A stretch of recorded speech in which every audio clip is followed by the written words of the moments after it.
It's a beautiful day in the neighborhood, a beautiful day in the neighborhood. Won't you come along with me and listen to these extremely long song titles that aren't just gonna fit on one line?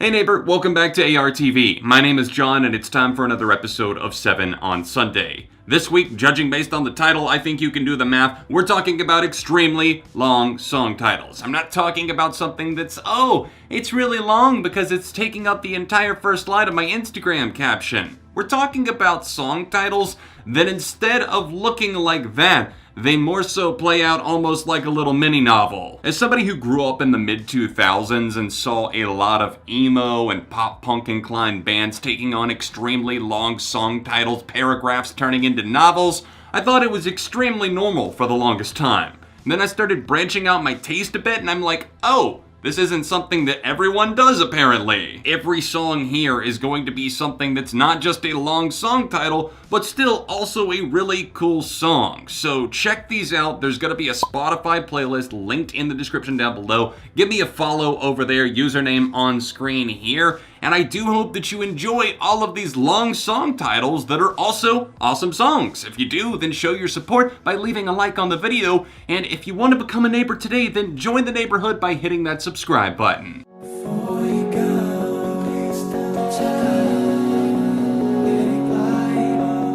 The 1975 were up first with the self-titled track from their 2016 album that was my album of the year that year, I Like It When You Sleep, for you are so beautiful, yet so unaware of it. I'm ranking these obviously by character count, and at the bottom of the list, at a mere 71 characters, we have this title track. I feel that this is a fascinating tune to me because out of the instrumental tracks that they normally do, that they package into their records, I feel that some of them do sometimes come across as pretentious. This one is anything but that. There are some vocals in there. I love the "When You Go" section that Maddie Healy is able to pull off so well. The twinkling, dazzling, almost spinning production and keys on this one are mesmerizing. This is the perfect bedtime song, but it's also something that can get your brain just spinning. The gears start turning. It's like an imagination come to life over the course of 6 minutes. Everybody's trying to crack the jokes and that to make you smile. Those that claim that they're not showing up. Not only was the album title long, but the songs within it had some absurd but awesome names. Up next at the number 6 spot, clocking in with 76 different characters for this song title, it's the Arctic Monkeys with a cut from their debut album, Whatever People Say I Am, That's What I'm Not, smoking Adam Sandler on the cover of course. You probably couldn't see for the lights, but you were looking straight at me. That is one of the most striking statements that you're probably going to hear in a song title. It's like, oh wow, you really caught my eye from across the club, huh? This track is definitely a pummeling punker in some ways, but also just a straightforward rock track. I love the gritty guitars. It's actually becoming one of my favorite songs on that debut album. I did a ranked episode and an underrated songs episode on the Arctic Monkeys. Do check those out if you're curious. But this song is absolutely fantastic, and this really long song title is just kind of the cherry on top. I was hoping you were open, but you were not. Number 5, Say Anything. I will never write an obligatory song about being on the road and missing someone. This has a total of 81 different characters that secured a spot on this list. Max Bemis is the primary moving factor in this band, and unfortunately right now there's a hiatus taking place. I do have mixed feelings on the band as a whole, but Is a Real Boy is a masterpiece in its own right.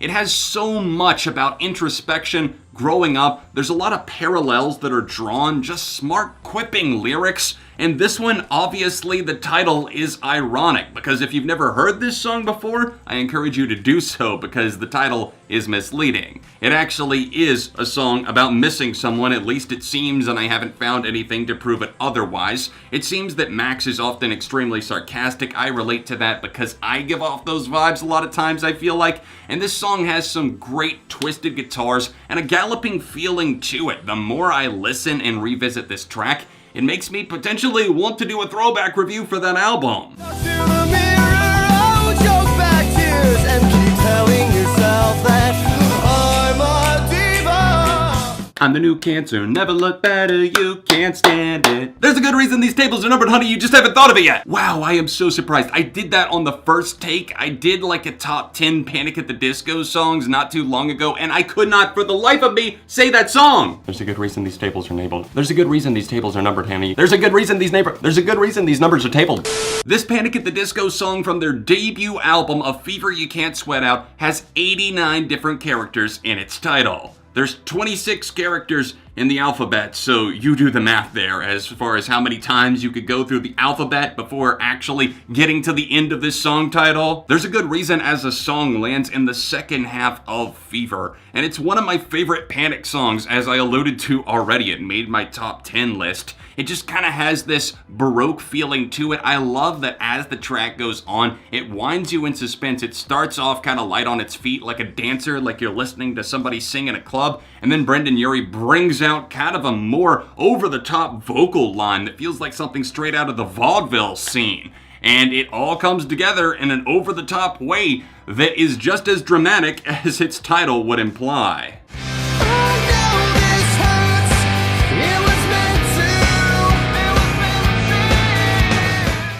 How do we know if it's an early Fall Out Boy song or a newer one? Well, there's a couple of boxes you can check. The first of those, does it have something to do with a film or another reference to pop culture, something from the 70s or 80s in its title or else in the lyrics? Well, there's box number 1 checked. Is the title obscenely long, like a couple of paragraphs it seems? Well, check number 2 for this one. And also, is there some sort of self-deprecation within said song? Yep, ding ding ding, we've got a winner right here at the number 3 position with 90 different characters just by one outdoing Panic at the Disco. Had to get them back for them appearing on the Rolling Stone cover first, right? It's from Under the Cork Tree, of course. This is Get Busy Living or Get Busy Dying. Do your part to save the scene and stop going to shows. This is a very unique song within the context of Cork Tree. It starts off a little bit slower. It almost feels sinister. It feels like somebody's about to pull something on you and you're walking into this room. Maybe they're guiding you. Maybe there's a gun pointed at you somewhere and you're not sure. Patrick Stump's vocal style on this track is just incredible. Even for people who didn't like their typical pop punk sound, this was already just pushing at the edges of the boxes and expanding even further as to what they can do. It's an incredible track within one of my favorite albums of all time. Tell me once again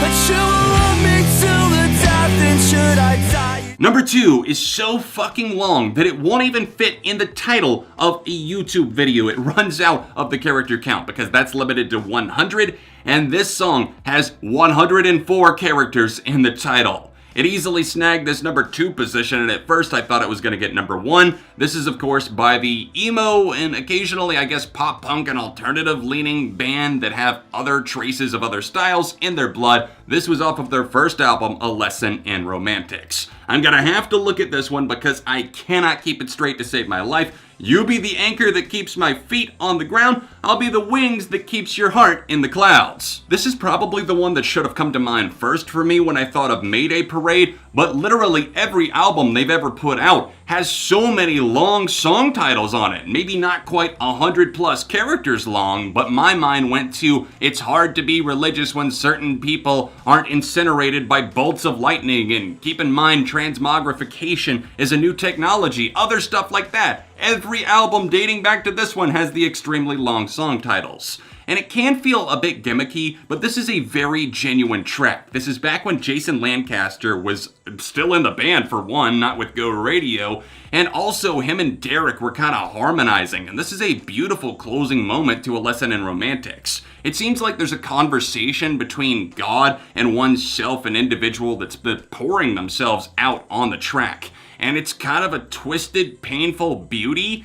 It reminded me of why I do like that album, and even though I'm not much of a Mayday Parade fan, at least not a big one, tracks like this definitely keep it grounded.